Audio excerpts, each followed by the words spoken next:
Hello everyone, I'm Beastly, and in today's video we're going to be talking about the latest episode of Kite-Man Hell Yeah.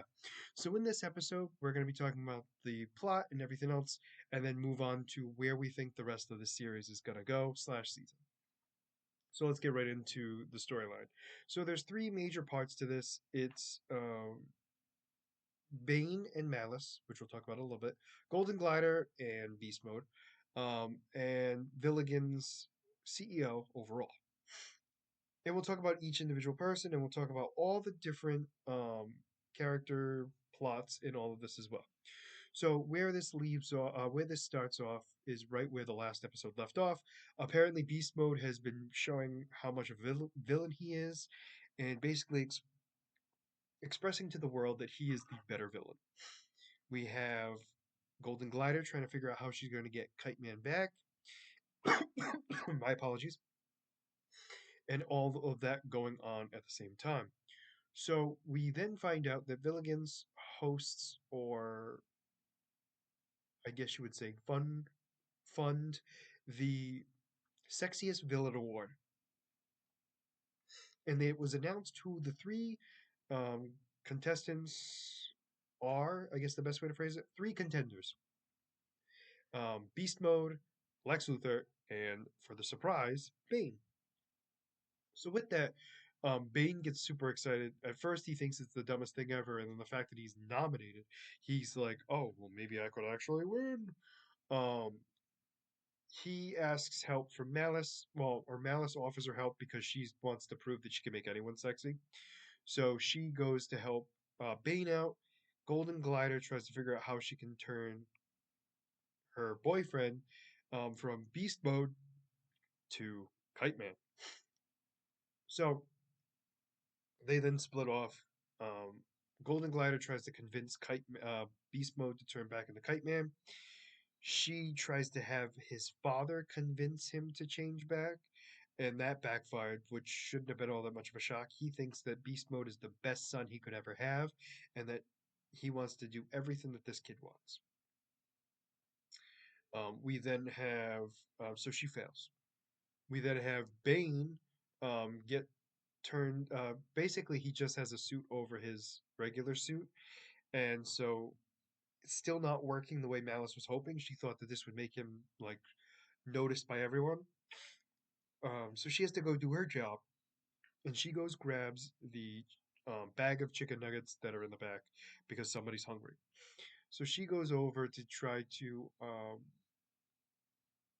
well, she goes over to get it. I don't know why I said tries. So when she goes in there and moves the chicken nuggets, she sees this briefcase. Now, this is where the anti-life equation is. So she gets excited, saying, "Oh my gosh, what is this doing here?" It makes the allusion to the fact that she knows exactly what it is and that it's the anti-life equation. However, she just thinks it's a briefcase.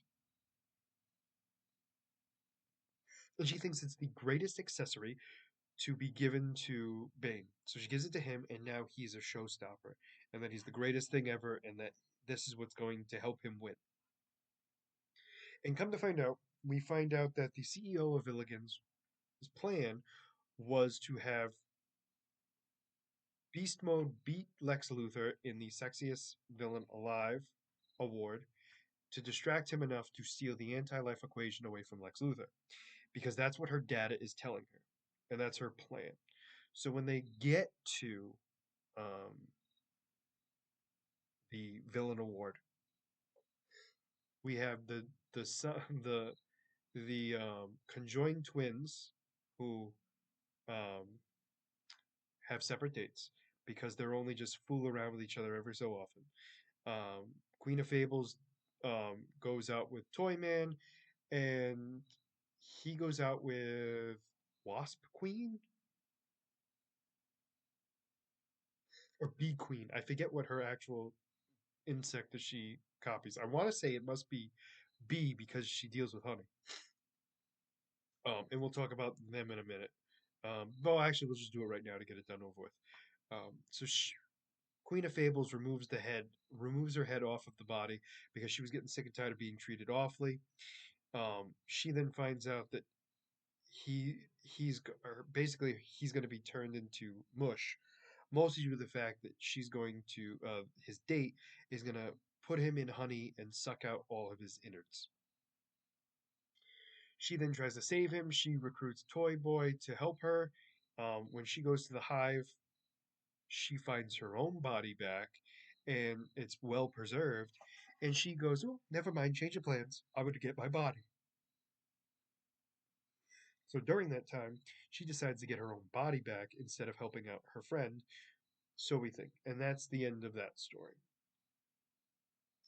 Um, we then have so at the end, Beast Mode wins the award. He then goes back and forth against Lex Luthor, in the sense of like a witty back and forth about who's the better villain and all that stuff.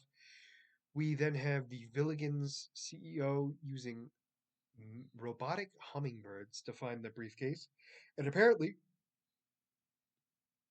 she finds out that Bane is the one that has it, so she tries to get it. So then Lex figures out what's going on. So Lex and the CEO of Villigans both try to get Bane's briefcase. That's when Golden Glider steps in and begins to what looks like lose control of her powers. So the two villains, aka Villigan's CEO and Lex Luthor, both team up to try to calm Golden Glider down. Well, something very different happens where she realizes that um, she can control her powers.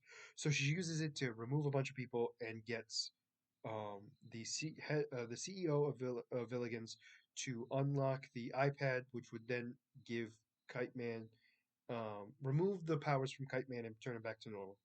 She succeeds, does so. The two of them glide away, and then we don't know who actually gets the briefcase. But Golden Glider goes away. So one of the things I forgot to mention was the fact that Golden Glider tries to go sneak into the Villigan's place, mostly due to the fact to excuse me, to get her Kite Man back. She brings Clayface with her to try to impersonate the CEO of Villigans, who is unsuccessful of doing so in the sense of because he stared at the eclipse for way too long and ruined his retinas, which I find to be hilarious. So anyway, that's why she was looking. She finally goes back to the award ceremony to try to get the retinal scan, which then turns Kite Man back to normal, and apparently Golden Glider able to control her powers. So, what we're going to be seeing in the next couple episodes, at the very least, is what happens to the anti-life equation, and is Kite Man going to be helping Golden Glider figure out how to stop the anti-life equation? Question mark. Unsure. We'll have to wait and see on that one. But overall, we're also going to see whether or not Darkseid comes now that the anti-life equation has been resurfaced again. So we have a lot of things going on at once. I'm very curious on that piece. Also, what happens with the Queen of Fables now that she has her body back? And what's going to happen to these conjoined twins? We'll have to wait and see. But very curious on all that stuff. But for now, we'll have to wait and see. But let me know what you guys thought about this episode down in the comments below. Did you like it? Did you not? And why? And as always, if you like the content you see, please make sure to like and subscribe down below. Other than that, this is going to be Beastly Eel signing out. Have a great night. Bye bye.